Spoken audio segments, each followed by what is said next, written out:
Olá pessoal, tudo bem com vocês? Sou o pastor Fábio Filho, sejam muito bem-vindos ao canal do Projeto 1643, um espaço dedicado à teologia reformada, confessional e bíblica, sempre com os pés firmes na palavra de Deus e no legado da reforma. Hoje o nosso tema é muito necessário. Vamos falar sobre a verdadeira Páscoa cristã. Afinal, o que a Bíblia realmente ensina sobre a Páscoa? E o que ela tem a ver, ou melhor, o que ela não tem a ver com ovos de chocolate, coelhinhos e toda essa festa comercial que vemos por aí.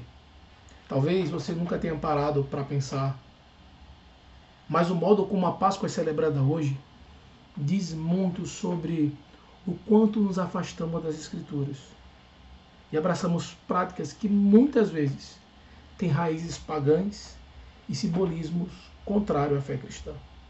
Então pega a sua Bíblia, senta com calma e vem comigo, porque vamos buscar entender com base na palavra e na fé reformada, porque Cristo é a nossa verdadeira Páscoa e porque precisamos resgatar essa verdade em nossas famílias, igrejas e corações. A palavra do Senhor em 1 Coríntios, capítulo 5, no versículo 7, diz assim: lançai fora o velho fermento, para que sejais nova massa, como sois de fato sem fermento. Pois também Cristo, nosso Cordeiro Pascal, foi imolado. Então, a palavra Páscoa tornou-se amplamente utilizada nos dias que antecedem o domingo de ressurreição comemorado na Igreja Católica Romana. No entanto, para a maioria das pessoas, a principal associação da Páscoa tem a ver com coelhos e ovos de chocolate, numa celebração marcada mais pelo comércio e por símbolos de fertilidade do que por uma compreensão bíblica do evento que ela representa.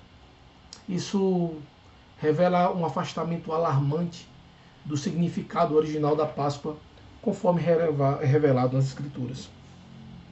A tradição cristã reformada reconhece a importância da Páscoa não como uma data sazonal cultural, mas como uma realidade espiritual que aponta para o sacrifício de Cristo, o verdadeiro Cordeiro de Deus.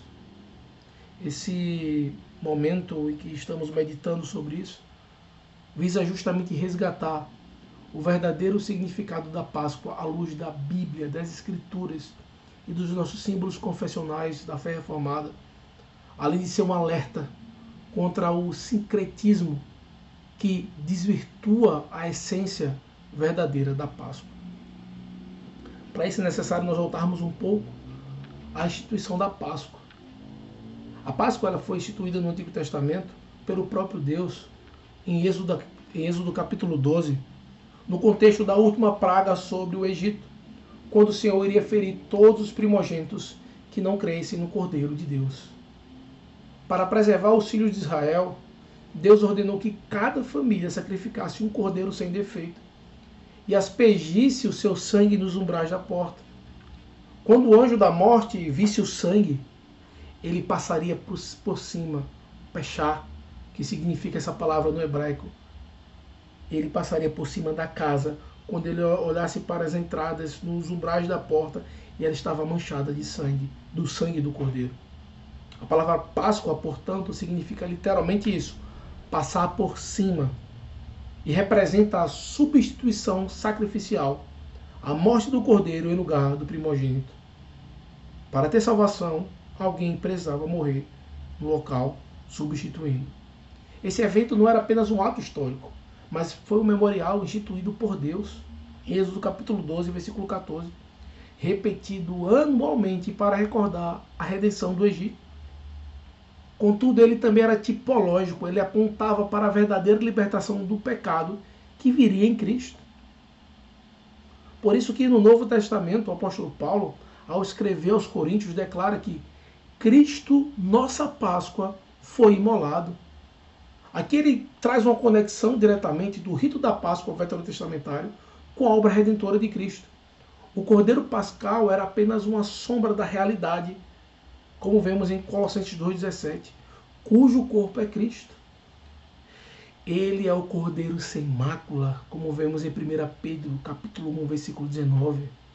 Ele foi sacrificado de uma vez por todas, Hebreus 10, versículo 10, para livrar do juízo os que são cobertos por seu sangue. A confissão de fé de Westminster, ela reforça essa visão tipológica, quando ela afirma que os sacramentos do Antigo Testamento significavam, no essencial, as mesmas coisas que os do Novo. Então, o significado daquilo que acontecia no sacramento do Antigo Testamento é o mesmo significado que tem no Novo. A salvação, a substituição. A Páscoa, assim como a ceia do Senhor, é um meio de graça e aponta para a obra redentora de Cristo. E entendendo essa continuidade, esse cumprimento, nós entendemos que nós devemos continuar aquilo que foi estabelecido pelo próprio Deus, aquele significado essencial do Antigo e do Novo. A ceia do Senhor, quando foi instituída por Cristo na véspera da sua crucificação, nós podemos identificar isso no texto de Mateus 26, do 26 ao 29, substitui a Páscoa como o sacramento memorial da nova aliança. No Catecismo Maior, na pergunta número 174, ensina que os crentes devem participar da ceia com preparação, reverência, fé, proclamando a morte de Cristo até que ele venha. Nós vemos isso em 1 Coríntios capítulo 11, versículo 26. Portanto, celebrar a verdadeira Páscoa cristã não é algo restrito a uma data no calendário, mas um exercício semanal, contínuo de fé e comunhão com Cristo crucificado no momento da ceia. A grande dificuldade que nós enfrentamos é uma distância que existe entre o Cristo pascal e a Páscoa cultural. A versão cultural da Páscoa, celebrada hoje, atualmente, ela é marcada por coelhos, ovos de chocolate, caça aos ovos e festa da vida.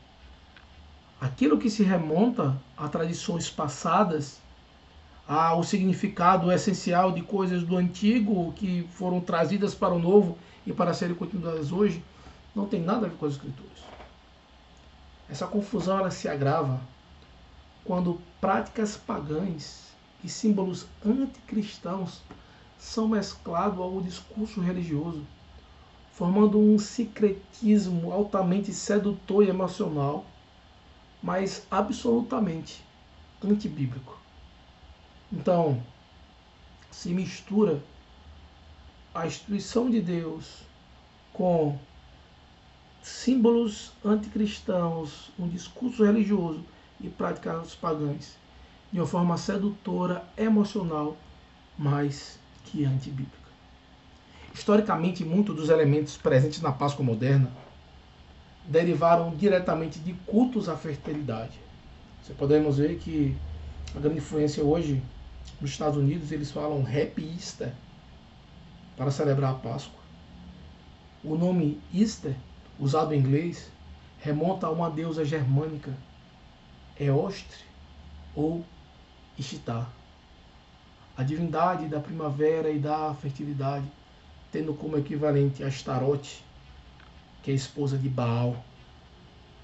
A adoração a essa figura envolvia festas, ovos decorados, coelhos, todos símbolos de vida e reprodução. Tammuz, o seu filho mitológico, era tido como um deus que morria e ressuscitava com os ciclos das estações.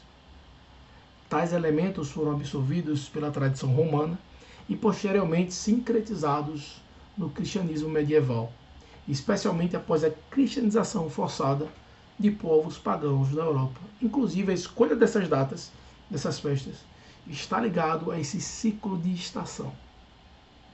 O problema se intensifica quando nós entendemos que esses símbolos não são neutros.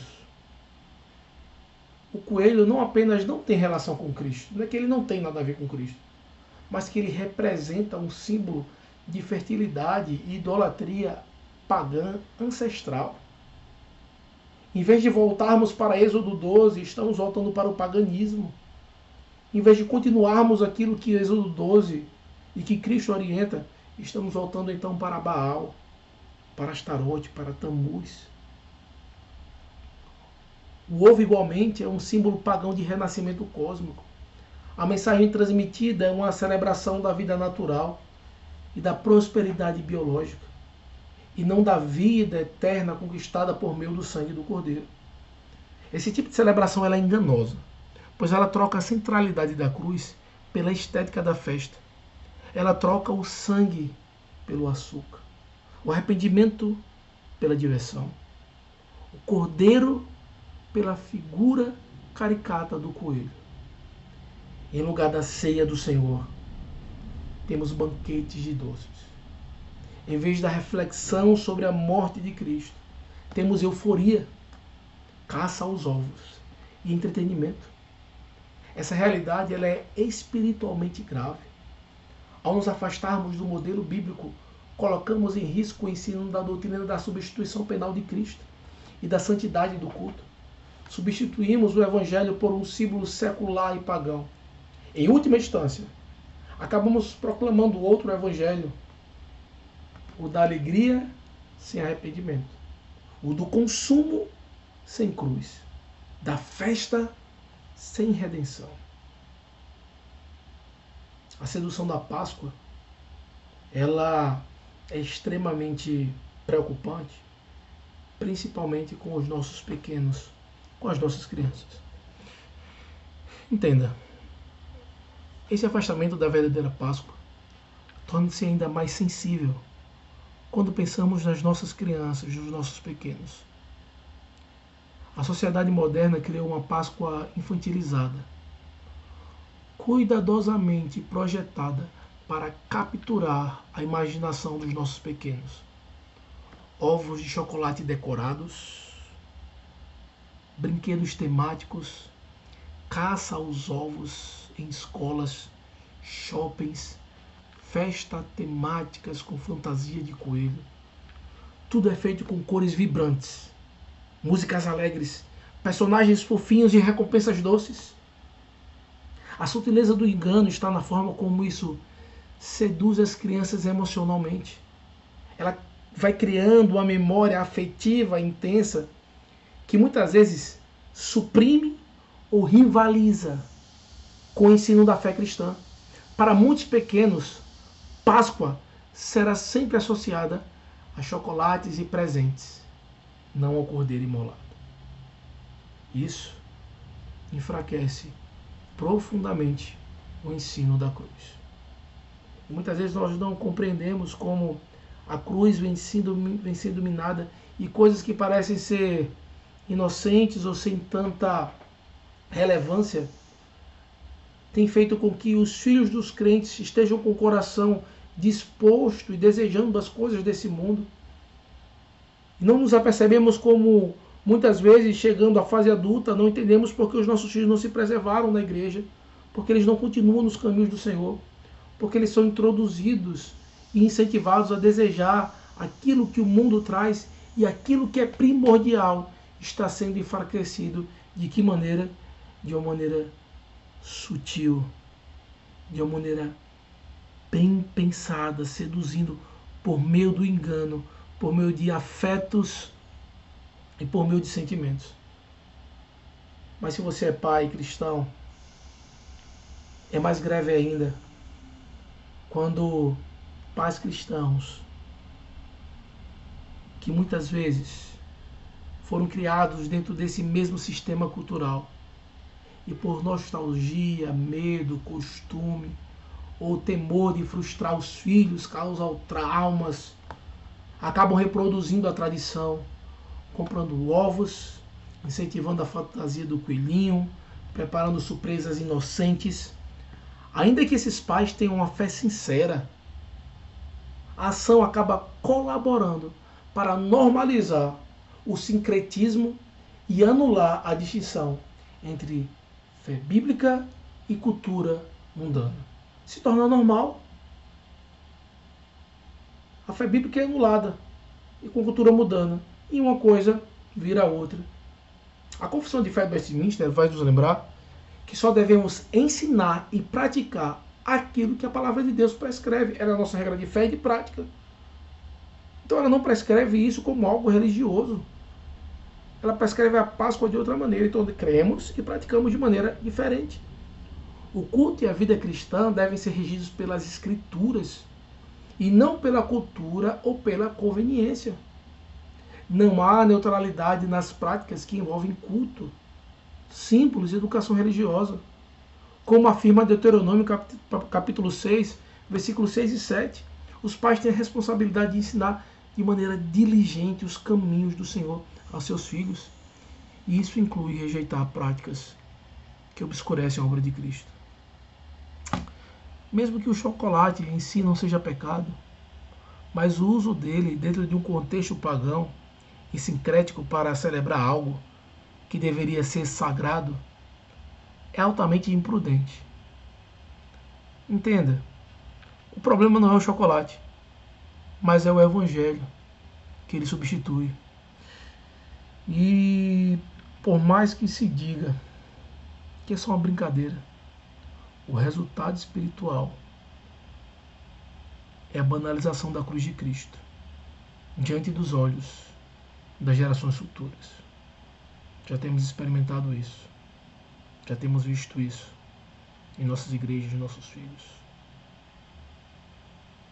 A cruz está banalizada. Eles não sabem que rito é este. E isso tem causado diversos problemas na igreja e no povo de Deus.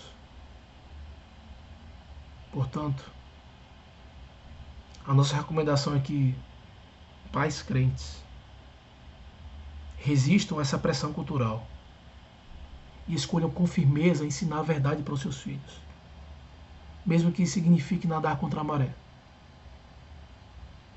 A fidelidade de hoje resultará em uma maturidade espiritual amanhã.